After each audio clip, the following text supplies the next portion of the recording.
Good morning, everybody. It's Tuesday morning, the 13th of October, and it's raining and it's gloomy, but it's a good day just to kind of relax and do nothing. Anyway, I'm fine, and this is our chat, and it's going to be a little bit different today because I'm doing it by myself. Christine has set me up. She's been very, very patient with me because I'm not the best at this. And I can't be in the church with you today. We were supposed to talk about our windows, but because of the quarantine, I'm here in the house. So I just like to tell you a few things about what I've been doing. And first of all, I'm very thankful for so many notes and so many emails and so many texts asking me how I'm doing, if I need anything. If I responded yes to everything, I'd be very big because you're all willing to send food and everything else my way. So I thank you for that. And but I want to assure you, I am doing great. I think everybody else who's been quarantined is also doing great. I had the coronavirus test yesterday, which was really quite unique.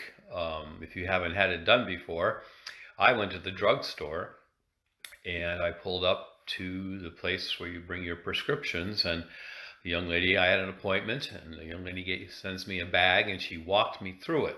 And you have to open up this bag and follow everything she says, and you put this like Q-tip in your nose for 15 seconds, and then you put it on the other side of your nose for another 15 seconds.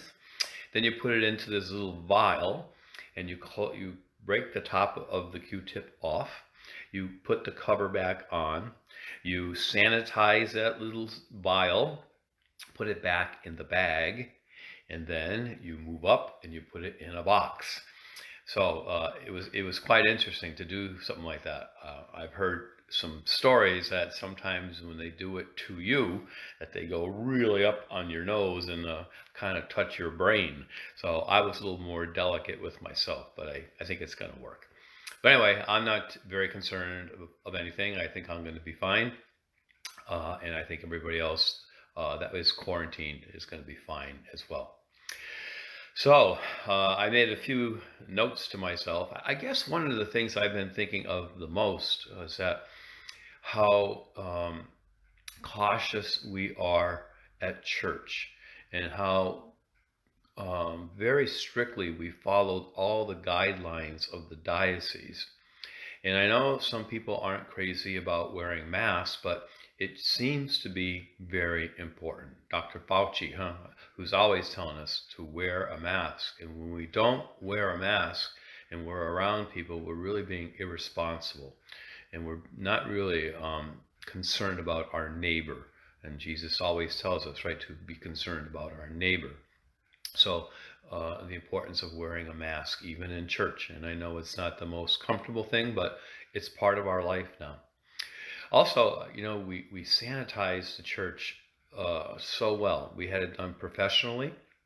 Now we bought the machines ourselves, so we will be able to take care of doing that ourselves, which will really save us a lot of money. It's been pretty expensive to do that, but it had to be done. Also, we do the contact tracing, and I know people aren't crazy about that, but thank God we do, because everybody that was in the church for the funeral on last Saturday, 2 weeks ago Saturday, they could be notified that they could possibly have been in a situation that was not good for them. So I think we're doing all the right things, and I want you to know that, and to be comfortable when you come into the church, that we do what we're told, and so far really so good. Okay, this is kind of a little I don't know, bump in the road, if you will, but I think we're going to be all back to normal as far as normal goes. So anyway, that's one thing. We can't let our guard down, though. The virus, I think, is not over, and many think it is over, and we're starting to get pretty comfortable, but we can't let our guard down. So let's be diligent, not only in church, but in the grocery store, at the bank, wherever you go. Wear that mask, wash your hands a lot. and I've been trying to do that myself. Um, while I'm here, I've been going outside a lot. The weather has been so great. I've been taking Grace out into the woods, and I also bring my mask. And if there's anybody around, that mask goes on right away. And part of me feels like a leper, like I should be ringing a bell. Quarantine, quarantine. Uh, but I want to keep other people safe, so I don't mention that I'm quarantined. I just don't engage in any conversation, and I just kind of try to stay by myself. But it's been interesting being alone. It's been kind of nice, able to do some reading, catch up on a few things, and uh, kind of looking at the political situation in the world and trying to make sense of all that and the difficulties with races and trying to make sense of all that. And I came across a big bee's nest, which is just where I walk Grace. The bee's nest was probably at least 15 inches tall and wide like a big vase, and it was really quite beautiful. It's amazing how the bees can make such a big nest for themselves. And there was a lot of activity going on in that nest. And it made me think of ourselves, in the world that we live in. Our Holy Father says it all the time that we are brothers and sisters, and we need to take care of each other, especially the least among us. And I watched the bees and how they work together. And because they worked together, they were able to build this tremendous beehive. Maybe nature is teaching us that too. We're so divided right now, especially politically and with races, and we're becoming a violent community, and it's too bad. We really need to learn to work together. And that's what Jesus always told us. Where two or three are gathered in my name, there I am in their midst. And so we're all in this together. And if we were just a little more patient and loving towards one another, we could be like those bees and we could do some amazing things. So let's kind of think about that. Next time you get impatient with someone that you love, someone in your home, one of your teachers, your brother or sister, let's try to be patient with each other. And this is a tough time, but life is tough.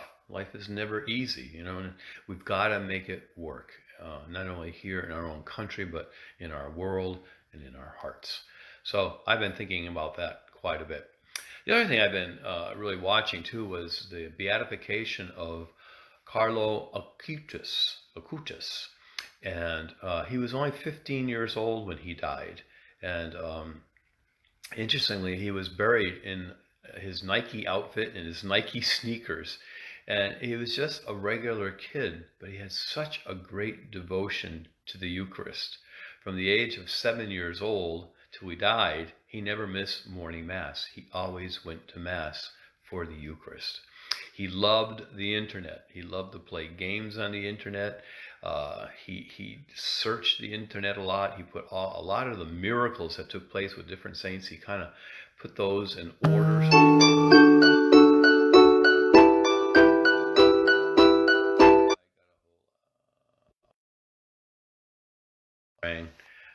It was Fran at the office, by the way. And anyway, this Carlo, he did so many wonderful things, but he was so much a young teenager. And one of the miracles that's attributed to him was a small boy who had I think a bladder problem. And they brought one of Carlo's shirts and they touched it to the boy, and that problem took care of itself. The boy has no problem on the inside of his stomach. So it was a miracle. Doctors can't figure it out what happened, but it's a miracle. So I don't know. It's just a nice story, and it's nice to see somebody young, 15 years old, who loved Jesus so much, And I was reading to it what the Holy Father said. He said this. This is so interesting. He said, "Everyone is born as an original, but many end up dying as photocopies." That's a pretty insightful phrase, I think. We're all unique, but we sometimes give up our uniqueness to blend in and to just become somebody else out there. Where he is telling us that we're unique when we're born.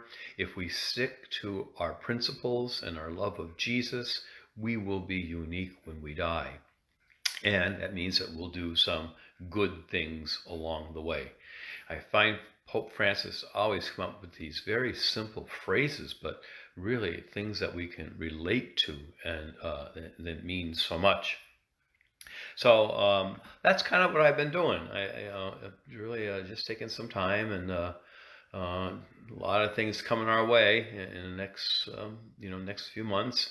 Already Amazon is talking to us about our Christmas shopping, and who cares about that right now? Let's stay well. Let's look at those holidays coming our way that might be very different this year, and let's just take care of one another and do the best we can. So anyway, I'm doing great. I miss the parish, but I know it's in good hands. We have the best staff in the world, and they can run the place without me. But I like to keep an eye on them anyway. But anyway, it's good to be with you this morning. I'm not sure I'll be back for the weekend. I might take the weekend. I'm supposed to be quarantined till Saturday, so I may even take Sunday and just start afresh on Monday morning. So anyway, that's the way it is from here.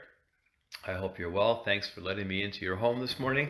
I'm growing a little bit of a beard here. I don't know if you can see that or not, but I look like a little old man. I guess I am a little old man, but that's okay. I'm a healthy little old man, and I just miss you very much, and know that I'm thinking about you and praying for you, and I thank you for thinking about me and praying for me as well. So I'll hope to see you soon. All right.